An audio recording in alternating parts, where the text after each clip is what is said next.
একটি রকেট আকাশে ছুটে গেল।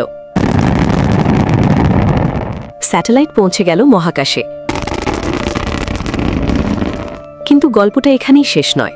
মহাকাশ থেকে ফিরে এসে সেই রকেটের প্রথম ধাপ এবার সফলভাবে মাটিতে অবতরণ করেছে চীনে।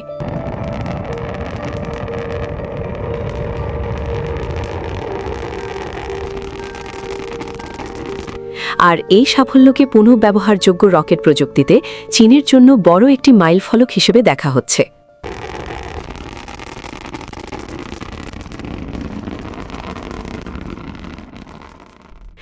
19 আগস্ট সকালে উত্তর পশ্চিম চীনের Dongfeng commercial space innovation pilot zone থেকে উৎক্ষেপণ করা হয় ZQ-3Y2 রকেট। স্থানীয় সময় সকাল 7:35 রকেটটি আকাশে উড়ে যায়।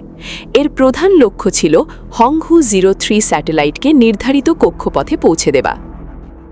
它成功升空，然后成功回收，对我们来说就是对我们最大的一个鼓励。 রকেটটি সফলভাবে স্যাটেলাইটকে কক্ষপথে পাঠানোর পর শুরু হয় সবচেয়ে গুরুত্বপূর্ণ অংশ, প্রথম ধাপের পৃথিবীতে ফিরে আসা। রকেটের প্রথম ধাপটি মহাকাশের নিজের কাজ শেষ করে আবার পৃথিবীর দিকে ফিরে আসে। এরপর ইঞ্জিনের সাহায্যে গতি নিয়ন্ত্রণ করে ধীরে ধীরে নির্ধারিত অবতরণ স্থলের দিকে এগিয়ে যায়।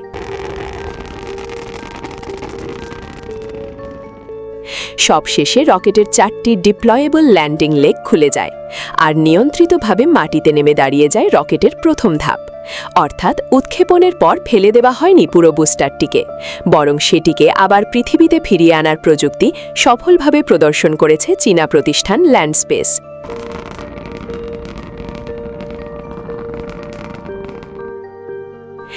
এই প্রযুক্তির কথা উঠলেই স্বাভাবিকভাবেই সামনে আসে স্পেসএক্স বহু বছর ধরে ফ্যালকন 9-এর প্রথম ধাপ সফলভাবে পৃথিবীতে ফিরিয়ে এনে পুনরায় ব্যবহার করছে। চীনের এই সাফল্য দেখাচ্ছে দেশটির বেসরকারি মহাকাশ খাতও এখন একই ধরনের রিইউজেবল রকেট টেকনোলজির দিকে দ্রুত এগিয়ে যাচ্ছে।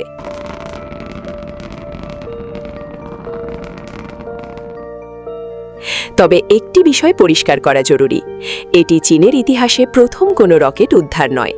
এর আগেও চীন সমুদ্রভিত্তিক প্ল্যাটফর্ম ব্যবহার করে রকেটের প্রথম ধাপ উদ্ধারের সাফল্য পেয়েছে। তবে স্থলভাগে নিয়ন্ত্রিতভাবে অবতরণ করা এই মিশনটি চীনের জন্য একটি বড় নতুন মাইলফলক।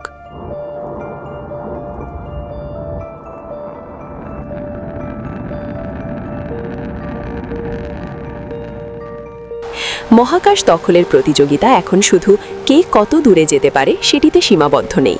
প্রশ্ন হচ্ছে কে কম খরচে দ্রুত এবং বারবার মহাকাশে যেতে পারবে। আর সেই প্রতিযোগিতায় পুনর্ব্যবহারযোগ্য রকেট প্রযুক্তি হতে যাচ্ছে সবচেয়ে গুরুত্বপূর্ণ অস্ত্রগুলোর একটি। চীনের ZQ-3Y2 এর এই সফল অবতরণ তাই শুধু একটি রকেটের ফিরে আসা নয়, ভবিষ্যতের মহাকাশ যাত্রার নতুন এক অধ্যায়ের ইঙ্গিত হতে পারে।